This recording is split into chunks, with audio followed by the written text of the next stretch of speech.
Imagine a country where you place a tiny newborn into a padded safe box. The alarm goes off, a caring adult comes to rescue and cradle that baby. And then your government says, sorry, this is now illegal. If that doesn't set your alarm bells ringing, we're in trouble. Today, we're talking about crisis, compassion, and common sense colliding in South Africa. Because when the choice is between safe abandonment and unsafe death, something's gone very wrong. Let's get into it.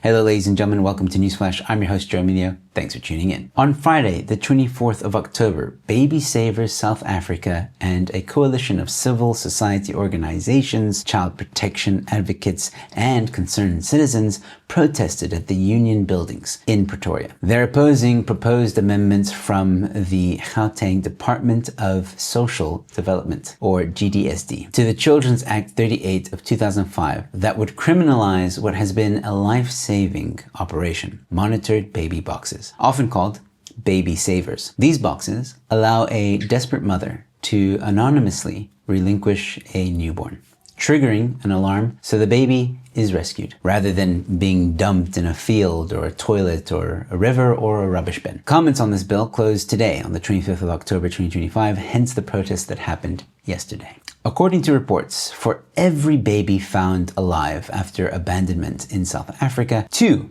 are found dead. These baby saver boxes have been around since 1999 and have saved hundreds of lives by providing a tangible alternative to the horrifying alternatives of unsafe and anonymous baby abandonment. Yet the GDSD has taken the position that baby savers are illegal. In 2023, the GDSD declared them illegal, even though there is a High Court interim order extended to January 2026, allowing their continued operation. Now, the proposed amendments published on the 29th of September 2025 seeks to include baby boxes in the definition of abandonment, effectively making the act of using a baby box as risky as dumping a baby in a sewer or field. The proposed amendment bypasses proper processes, some say. The department has seemingly declared the amendment as law before the public comment period has even closed. That raises serious concerns about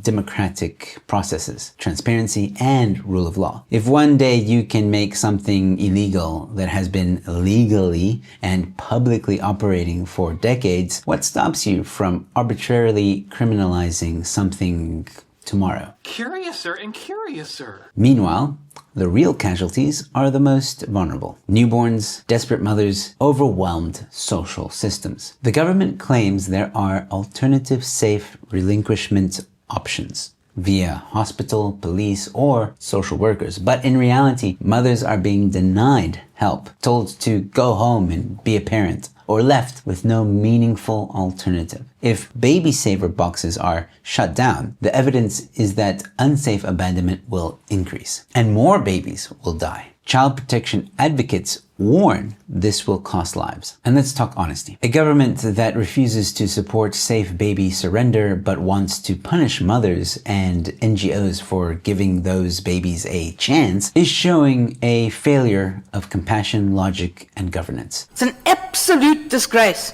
and you should hang your head in shame, all of you. If you have a crisis pregnancy, no support from the father, family, or the state, and your only hope is to drop your baby into a safe box anonymously, and then the state says that's abandonment, you could be prosecuted, you're in a dystopia. It's also ironic. The state says it protects children's rights to culture, family, community under the Children's Act, yet it denies the most fundamental right of all, the right to life. If a baby dies in a rubbish bin or field because there was no safe alternative, whose culture was upheld? Whose community was protected? And then there is the radical left socialist narrative. We must centralize services, control everything, make sure the state is the one gatekeeper. Fine. But when the state becomes so bloated and unresponsive that it fails vulnerable mothers and infants, making the legal alternative worse than nothing, then the ideology has collapsed into cruelty. Communism has to be stopped. Let's get specific. Organizations such as Door of Hope have been running baby saver boxes for more than 25 years. They argue strongly that the risk of unsafe abandonment, infants dumped and dead, is non-theoretical. The evidence shows it's real. The department, however, insists the practice is illegal because anonymity undermines parental rights and child's right to culture. One adoptive parent said, "What good is culture if you are dead?" These women and babies don't get to wait for ideological perfection or government reforms. They need answers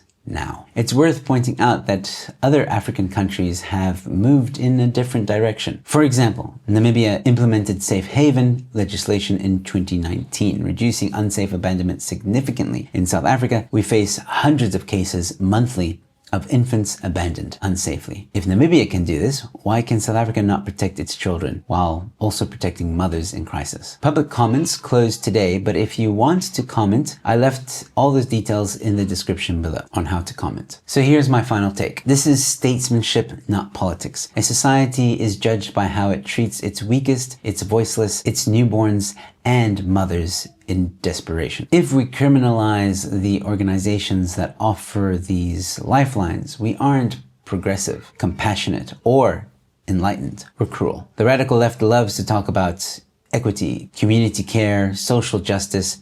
Good. But what justice is there in punishing a mother whose only option is to place her baby inside a safe box because the bigger systems failed her? The government has failed, not only in supporting mothers, not only in providing alternatives, but in the most basic moral duty, preserving life. Social services are overwhelmed, understaffed, under-resourced. The answer isn't to penalize those bridging the gap. The answer is to empower and legalize their work, integrate it into the child welfare net, and stop turning lifelines into crime scenes. If you believe in individual dignity, human life, personal responsibility, then you must support safe baby surrender. If you believe the state can do everything and everyone must wait for the perfect solution while babies die in fields, then you are part of the problem. Don't forget, ladies and gentlemen, if you want to help me uncover the truth behind land grabs in South Africa, please head on over to that Back a Buddy campaign and donate at least 50 Rand. If 4,000 people donated 50 Rand, we would hit our goal